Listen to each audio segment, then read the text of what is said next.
Hi class, today we are going to review Unit 1 and then you'll do a worksheet and hopefully feel ready to take the quiz.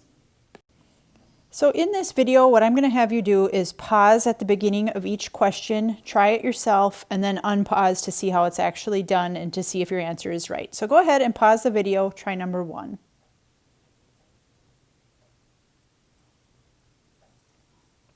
You have to think about, do any perfect squares divide into 20? And the answer is yes, 4 divides into 20. And so 4 times 5 is 20. And the square root of 4 is 2, so this is 2 root 5. Please pause the video and try 2a and 2b. So I'm thinking about the numbers that divide into 66 and trying to figure out if a perfect square divides into it. And the only things that I can think of are 6 and 11. And 6 is 2 times 3, and 2, 3, and 11, none of those are perfect squares. And so we just leave it square root of 66. That is the simplified answer. No perfect squares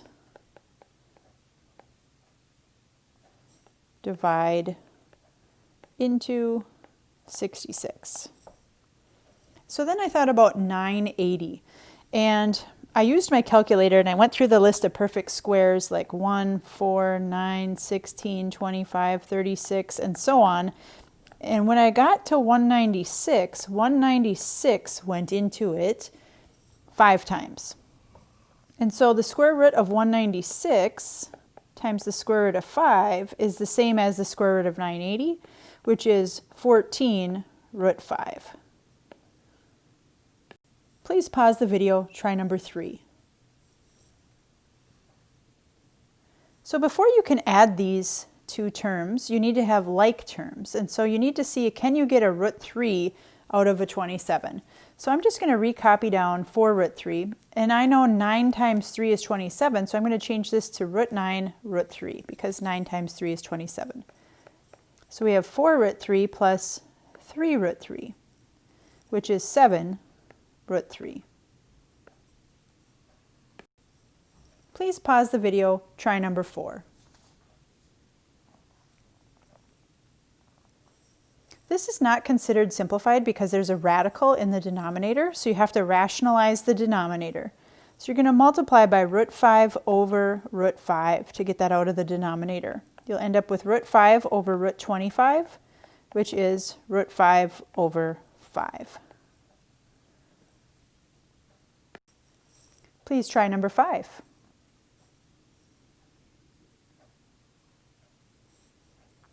You don't want to leave a fraction under the radical, and so you split it up into root 2 over root 7. But you cannot leave a radical on the bottom of the fraction, so you multiply top and bottom by root 7. On the top you get root 14, on the bottom you get root 49, which is actually plain old 7.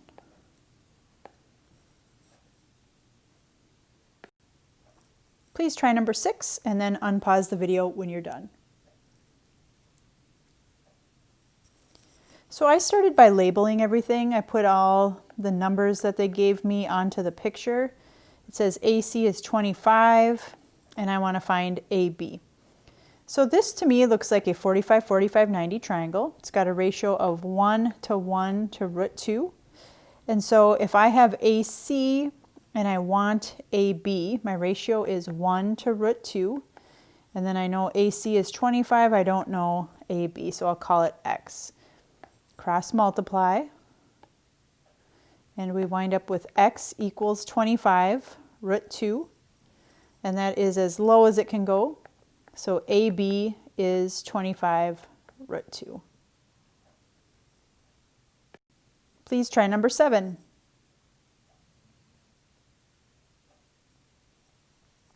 So I'm going to label everything. Again, we have a 45, 45, 90, which has a ratio of 1 to 1 to root 2. And in this case, it says A to B is 42, and I want to find C to B. So the ratio that I'm going to use is root 2 to 1. So root 2 over 1 is 42 over X. Cross multiply.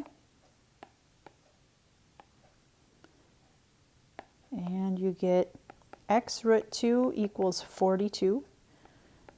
Divide both sides by root 2, but you can't leave that in the denominator, so you have to rationalize the denominator by multiplying by root 2 over root 2.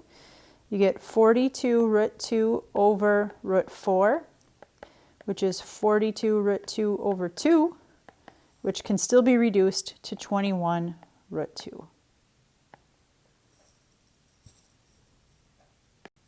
Please try number 8.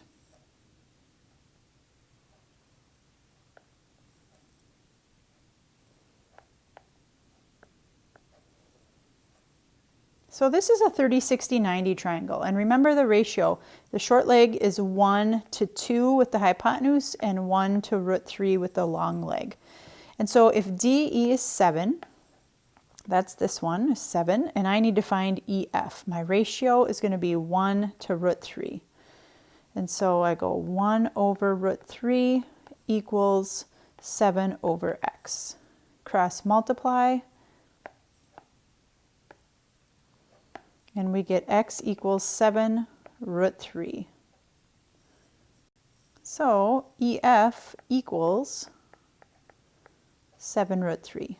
Remember to always have exact answers. You don't want to round any of these and have decimals on these special right triangles. Please try number 9.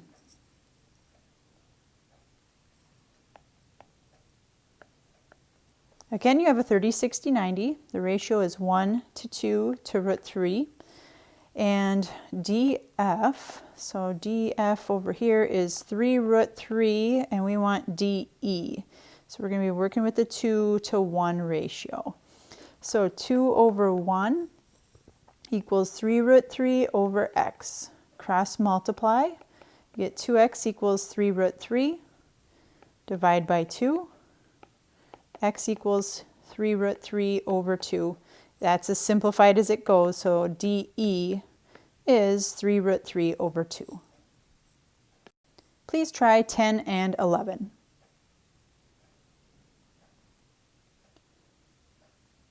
So on these, we do not have a 45, 45, 90 or a 30, 60, 90.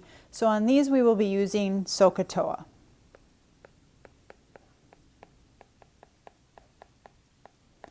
All right, so let's solve for JN first. So I'll just put an X up here for now. That's the one we want to solve for. Work with your angle that's not 90 degrees. So in this case, we have 67.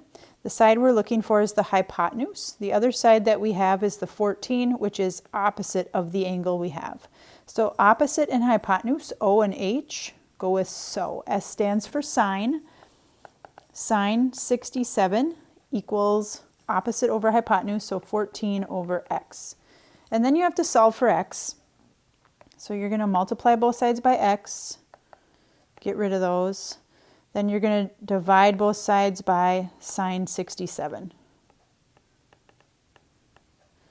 And so they'll cancel on the left. So you'll have x equals 14 divided by sine 67. And then you can type that into your calculator, which is 15.209.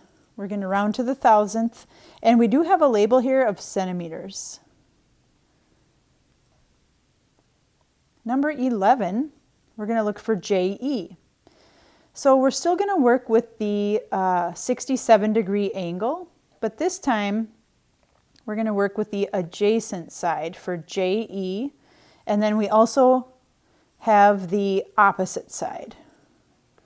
So we will not need the hypotenuse this time. Opposite and adjacent. So opposite and adjacent go with TOA. T stands for tangent, so we'll go tangent 67 equals 14 over, let's call it y. So 14 over y for JE. Multiply both sides by y and divide by tangent 67. And then we have y equals 14 divided by tangent 67. Which should be 5.943, and again it's centimeters. Please pause the video and try number 12. So you're finding theta, which is up here at angle B, and the 16 is adjacent and the 21 is hypotenuse. So think about SOHCAHTOA and choose the one that has the A and the H. So you're going to choose cosine. Cosine of theta equals adjacent over hypotenuse. There's your equation. To solve it for theta, you're going to have to get rid of the word cosine, so you do the inverse cosine. Remember, whenever you're solving for an angle, that's when you're going to be doing inverses. So theta equals inverse cosine of 16 divided by 21, and that is okay to type in your calculator, and you wind up with theta equals 40.368 inches. Please pause the video and try number 13.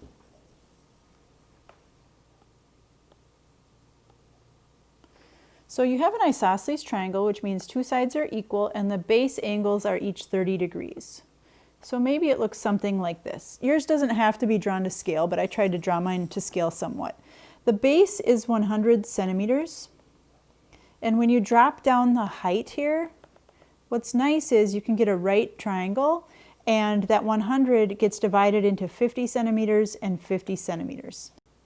Now we're going to try to find the length of each leg. So I'll call the leg X, and then that would make this leg also X. There's two ways to do this problem. The first way is to use SOHCAHTOA. So think about SOHCAHTOA. What you're going to do is use only half of the picture. So let's use this side, for instance. Okay, and we're trying to find X. We know that this corner right here is 90 also. And so we have the adjacent side, which is down here, and we need the hypotenuse. So if you think about SOHCAHTOA, adjacent and hypotenuse would be cosine 30 equals 50 over X. That's your equation. You would multiply both sides by X. And then you would divide both sides by cosine 30. And so what happens is you have X equals, those cancel, 50 over cosine 30. X turns out to be 57.735 centimeters. And that is the length of one of the legs, or of each leg. Now the other way you could have done this is you might have noticed that you had a 30, 60, 90 triangle. And in a 30, 60, 90 triangle, they have a ratio of 1 to 2 to root 3. And so we know the root 3 side, it's 50 centimeters, and we want the hypotenuse side. So you could use the ratio of root 3 to 2. And then you know the 50 and you want the X. The nice thing about doing it this way is you get an exact answer. So if you need an exact answer, this is a good way to do it. So you're going to have X root 3 equals 2 times 50, which is 100. Divide by root 3. And X equals, well, we can't leave that root 3 on the bottom of the fraction, so we're going to multiply by root 3 over root 3. So I think what we wind up with is 100 root 3 over root 9, which is 3. And that, we could still label it centimeters.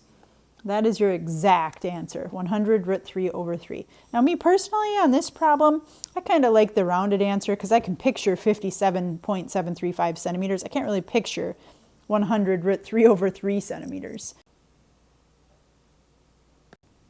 All right, your next step is to work on the worksheet called Unit 1 Review. And when you get done with that, you'll be ready to take the quiz.